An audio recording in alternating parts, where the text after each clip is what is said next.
महिला सशक्तीकरणाचा पाया मजबूत करायला आलंय एक उत्तम व्यासपीठ। नागपूर महानगरपालिका समाज विकास विभाग आयोजित महिला उद्योजिका मेळावा 2025। महिला बचत गटांनी तयार केलेल्या वस्तूंच्या प्रदर्शनी व विक्रीसाठी हक्काचं व्यासपीठ। सोबतच इथे असणार भरपूर मनोरंजन आणि खाद्यपदार्थांची मेजवानी। महिला उद्योजिका मेळावा 2025 5 ते 11 मार्च दुपारी 2 ते रात्री 10 रेशीमबाग ग्राउंड येथे।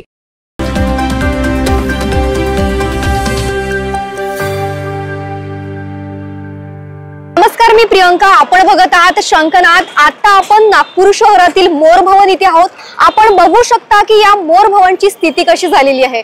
खरं तर याला स्मार्ट सिटी म्हणायचं का असा प्रश्नचिन्ह देखील आपल्या समोर निर्माण होतो आहे। कारण उन्हाळा असो की पावसाळा, या ठिकाणी प्रवाशांची गैरसोय होताना दिसत आहे।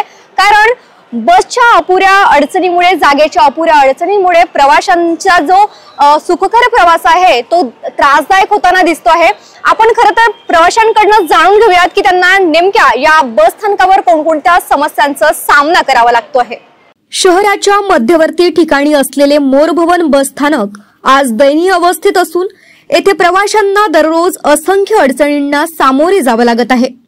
बस स्थानकात पुरेशी जागा नसल्यामुळे बस उभ्या करण्यास अडचण निर्माण होते। परिणामी वाहन चालक आणि प्रवासी दोघांनाही नाहक त्रास सहन करावा लागत आहे। उन्हाळा असो वा पावसाळा, प्रवाशांना उघड्यावरच थांबण्याची वेळ येते, कारण येथे प्रतीक्षा कक्ष किंवा पुरेशी आसन व्यवस्था नाही। बस स्थानकावर पिण्याच्या पाण्याची कोणतीही योग्य सोय नाही। उन्हाच्या झळा असोत किंवा दमट वातावरण, प्रवाशांना तहान भागविण्यासाठी वैकल्पिक मार्ग शोधावे लागतात। तसंच स्वच्छतेच्या दृष्टीनेही या बस स्थानकाची परिस्थिती अत्यंत बिकट आहे। शौचालयांची अवस्था अत्यंत खराब असून त्यांची स्वच्छता नियमित केली जात नाही। महिलांसाठी स्वतंत्र व स्वच्छ शौचालयांची गरज असतानाही प्रशासन याकडे दुर्लक्ष करीत आहे। बस स्थानक परिसरातील रस्त्यांची स्थितीही अत्यंत खराब आहे। ठिकठिकाणी मोठे खड्डे पडल्यानं प्रवाशांना आणि वाहन चालकांना वाहतूक कोंडीचा सामना करावा लागतो। पावसाळ्यात या खड्ड्यांमध्ये पाणी साचतं आणि त्यामुळे अपघात होण्याचा धोका वाढतो।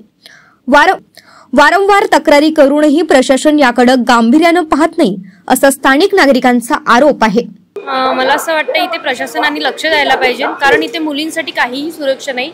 इवन जे इथे वॉशरूम्स वगैरे आहे ते पण क्लीन नाही आहे आणि काही पाण्याची पण व्यवस्था नाही आहे। बसेसचा पण प्रॉब्लेम आहे आणि पाहायला असता तिथे चोरी वगैरे पण भरपूर होतात। त्यासाठी इथे सेफ्टी म्हणून कॅमेरेज वगैरे लावायला पाहिजे नाही।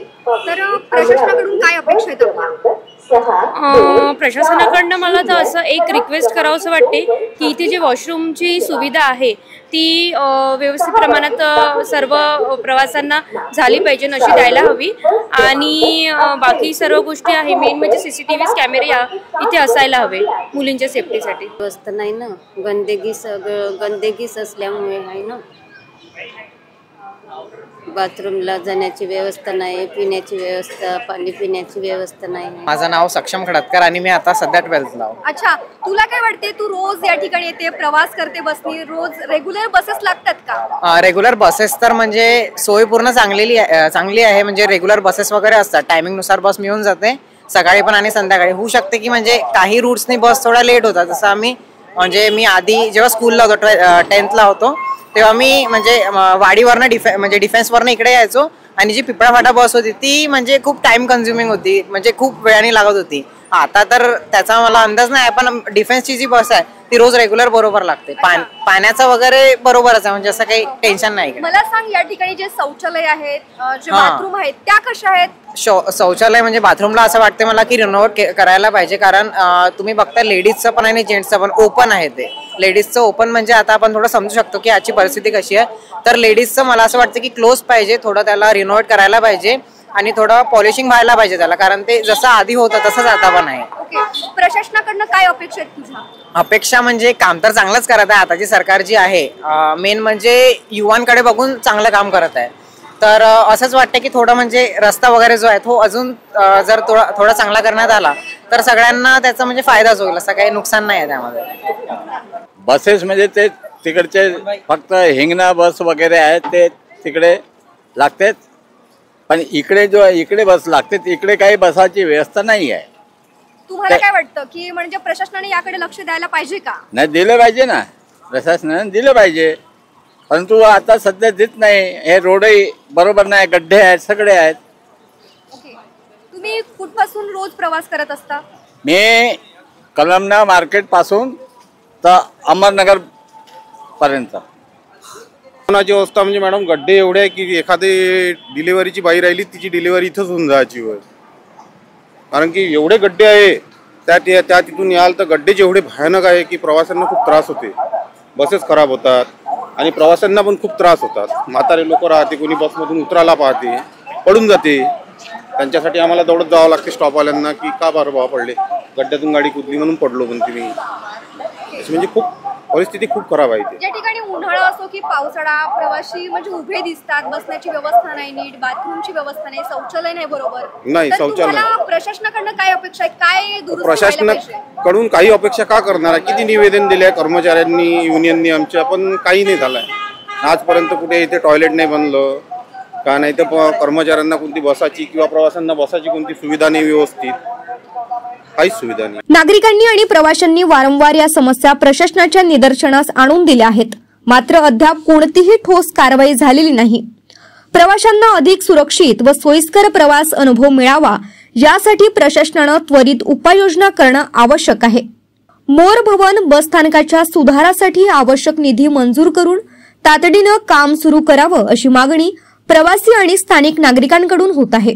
आता आपण नागपूर शहरातील जे कोणी प्रवासी मोरभवन मध्ये बस स्टॉप मध्ये येऊन प्रवास करतात तर त्यांच्या समस्या जाणून घेतल्या. या ठिकाणी जे खड्डे आहेत ते आपण बघू शकता की या ठिकाणी खड्ड्यांच्या देखील तक्रारी नागरिकांकडून येत आहेत. त्याचबरोबर मोरभवन येथे असणारे शौचालय, बाथरूमची व्यवस्था, त्याचबरोबर पिण्याच्या पाण्याची व्यवस्था आणि बसण्याची व्यवस्था देखील याच्या सुद्धा तक्रारी येत आहेत. प्रशासन याकडे लक्ष देणार का असंही प्रश्नचिन्ह आपल्या समोर निर्माण होत आहे, कारण या ठिकाणी उन्हाळा असो की पावसाळा प्रवाशांची मोठ्या प्रमाणात गैरसोय होताना दिसत आहे. खरं तर ही गैरसोय प्रशासनाला दिसेल का आणि प्रवाशांच्या समस्या प्रशासन जाणून घेईल का असाही प्रश्नचिन्ह आपल्या समोर निर्माण होतो आहे. कॅमेरामॅन सचिन सह मी प्रियंका शंखनाथ, न्यूज नागपूर.